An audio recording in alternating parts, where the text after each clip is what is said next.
نظام مونږ ګورو نو دا ټول چې دی کې د ملي رهبر جناب آفتاب احمد خان شیرپو د دې علاقې سره یو خپله مینه ده او د هغه خدمات دلته کې موجود دي. موقع نورو خلکو ته هم ډېرې میلاو شوې، ډېر ووټ هم اخیستې، خو زه د افسوس سره وایم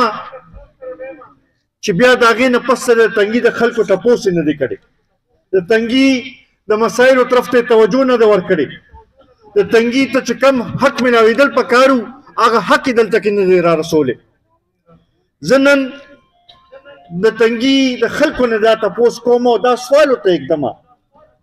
چې تاسو په خپله موازنه وکړئ چې د چا په دور کې دلته کې تنګي کې زیات خدمت شوی او د تنګي خلکو ته زیات روزګار میلاو شوی، د تنګي د خلکو مسایل د چا په دور کې زیات حل شوي. که دا سوال د بلې پارټۍ کس ته مونږ وکړو نو زما خیال امداد جواب به راته میلاویږي چې د آفتاب احمد خان شیرپو په وخت کې دلته کې کار شوی. بیا خاص کر د 2018 چې کم سلیکټډ ډور و هغې کې ډېر څیزونه نور هم واضح شو، خلکو ته فرق هم واضح شو، حکومتونه خلکو سره وو، مرکزي حکومتو سره وو، صوبایي حکومتو سره وو، په سینټ کې اکثریت وو، خو چې د کار چل نه ورتلو، چې د کار ویستلو چل نه ورتلو، نو بیا د هغې دا حل چې کوم منصوبې چې د قومي وطن پارټۍ په دور کې شروع شوې وې هغه هم سرته ونه رسولې شوې. د تنګي خلکو تاسو په خپله ولیدل د ټاټونو پل چې دی چې قومي وطن پارټۍ شروع کړی نو دې ټول څلور نیم 15 کاله کې کار پې بند و، داسې و که نه؟ او چې کله څنګه د نگران دور راغی نو بیا پې کار شروع شو او انشاءالله دا تاسو ته یقینداري راکوم چې ډېر زر به د دې افتتاح به کوو به او دا به دې خلکو ته ثابتوو به. دغه شانتې که مونږ وګورو نور بې شمار کارونه داسې وو چې په کار دی چې دلته کې توجه ورکړی شوي. هغه نور خو پرېږدی چې کار یې کړی وی یا د دیزي خدمت یې کړی وی یا د دیزي حق یې دیزي ته را رسولی وی، هغې خلکو خو د تنګي په خلکو باندې اف آی آرز وکړل، د تنګي خلک یې په خپل اجرو باندې بند کړي او هغه لحاظ سره هغه توجه یې نه ورکوله چې کومه توجه پکار وه. عزتمندو دا هغه بنیادي فرق دی یو سلیکټډ حکمران کې، د یو سلیکټډ ممبر کې او یو عوامي ممبر کې. ملي رهبر جناب آفتاب احمد خان شیرپو که حکومت کې وي او که اپوزیشن کې وي د خپل علاقې خدمت یې کړې دی او ثابته کړې ده. عزتمندو دلته کې زه ځوانان وینم تېر د 4-5 کاله کې بعضې خلکو ډېرې دعوې کړې وې د ځوانانو باره کې، د 1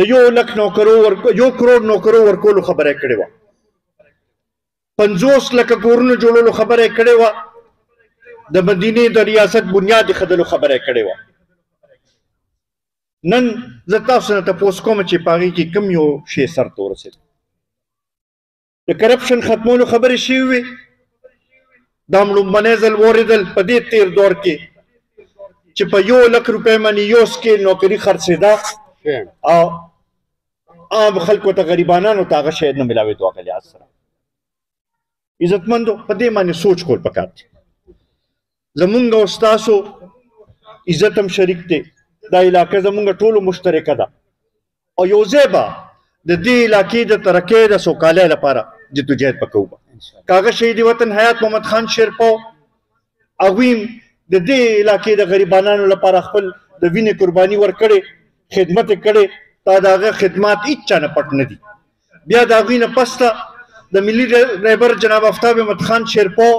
د 1988 نه واخله تر د 2018 پورې وګوره، هغې کې ګیس دلته کې راغې، دلته کې ګریډ سټیشن یې جوړې شوې،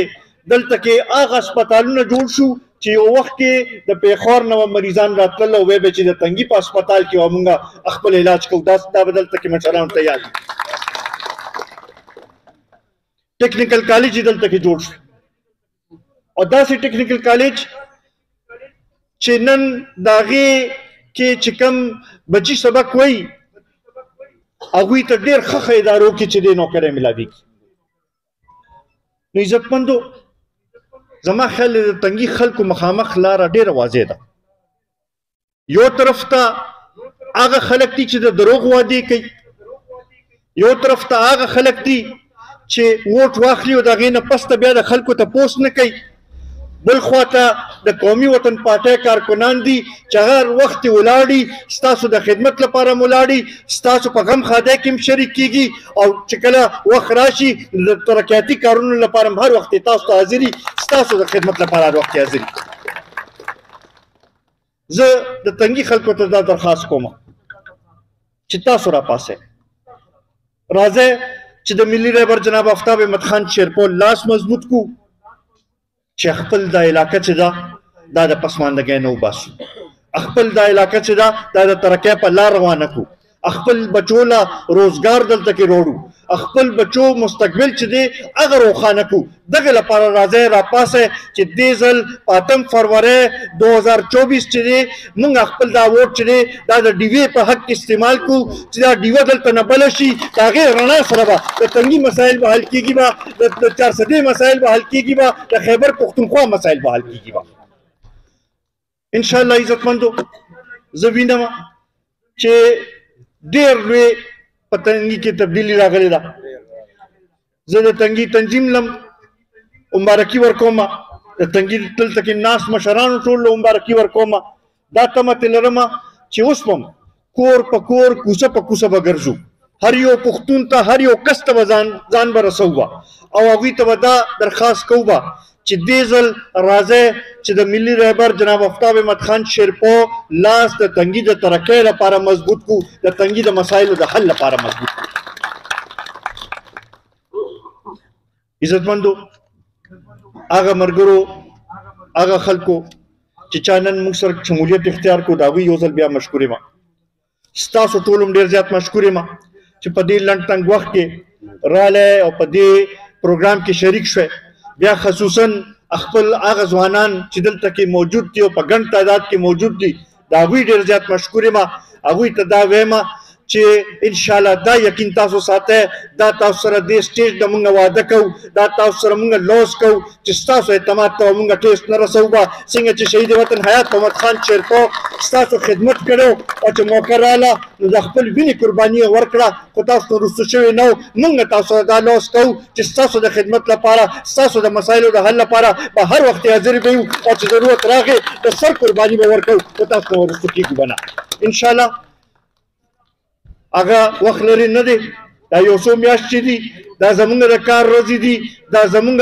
دغه دی چې مونږ د دې وخت کې جدوجهد وکړو چې د مشر لاس مضبوط کړو او انشاءالله د 8 فروری نه پس ته د خدمت سلسله بیا شروع کېږي. ډېره مهرباني، ډېره مننه.